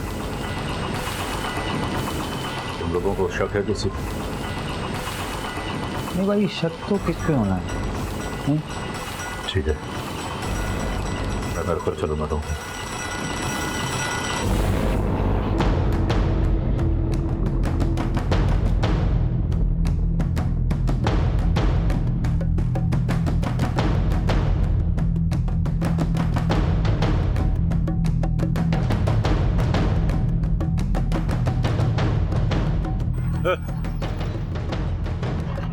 भाभी को बच्चों को कहीं देखा है? भाई हर जगह देख लिया, कहीं पता नहीं चल पाया। तो लगे कि एक ही रास्ता बचा है, पेड़ पकड़ने पड़ेंगे। किसके? सर प्लीज रहम कीजिए सर। सर हाँ ठीक है उठो। Sir please. कौन हो तुम? जी मैं सादिक आलम। तुम रेप केस में अंदर थे ना? अरे मैंने क्या किया है? क्यों लेकर जा रहे हैं? आपको कोई गलतफहमी हो रही? मैंने आप इन्हें क्यों लेकर जा रहे हैं? एक मिनट में बात कर रहा हूँ ना। हाँ बोलो। तुम परेशान नहीं हो ना, मैं शाम तक आता हूँ। शाम तक नहीं, सालों के बाद आएगा भी। रेप केस है तेरे ऊपर। मैडम ने क्या है?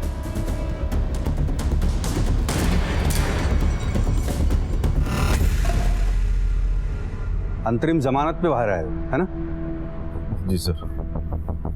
क्या बात क्या है? सर पिछले 1 महीने से मेरे बीवी बच्चों का कुछ पता नहीं सर। सर आप तो जानते हैं मैं जेल में था सर।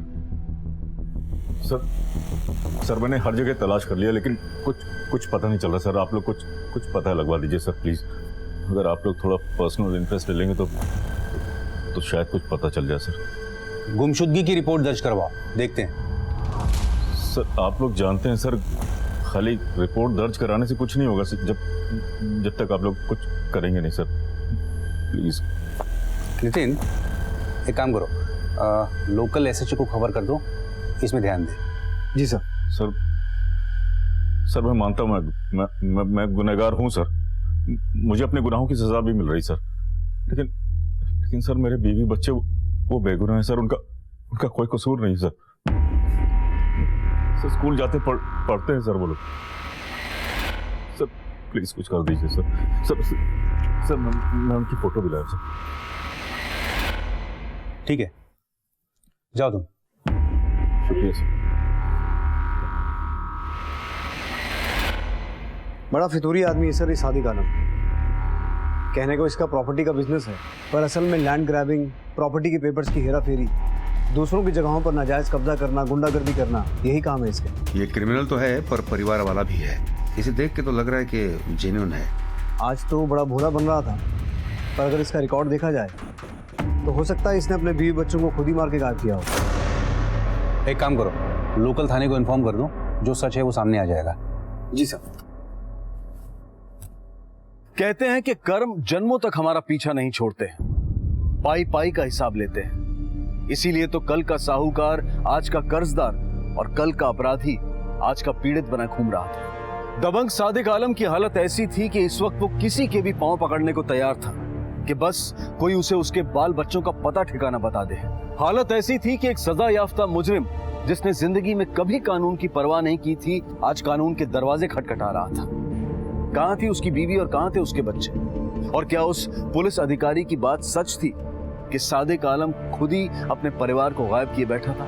अपने परिवार की खोज में उसका परेशान होना सच था या ढोंग? ऐसा लग रहा था कि ये कर्मों का ही हिसाब किताब है। अब देखना यह था कि ये हिसाब सादिक के लिए कितना महंगा और कठिन साबित होने वाला था, क्योंकि कभी कभी कर्म जिंदगी और जान से भी मोल भाव करने लगता है।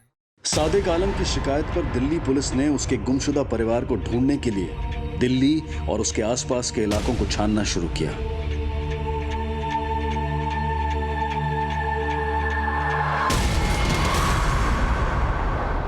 Hello Delhi police. Hello hello hello, मैं गली नंबर 32 13/2 राजौरी गार्डन से बोल रहा हूँ साहब। किसी ने प्रॉपर्टी डीलर सादिक आलम को मार दिया है साहब। हेलो, गली नंबर 32 शकूर बस्ती, मकान नंबर 13/2 में एक वारदात हुई है। ओवर।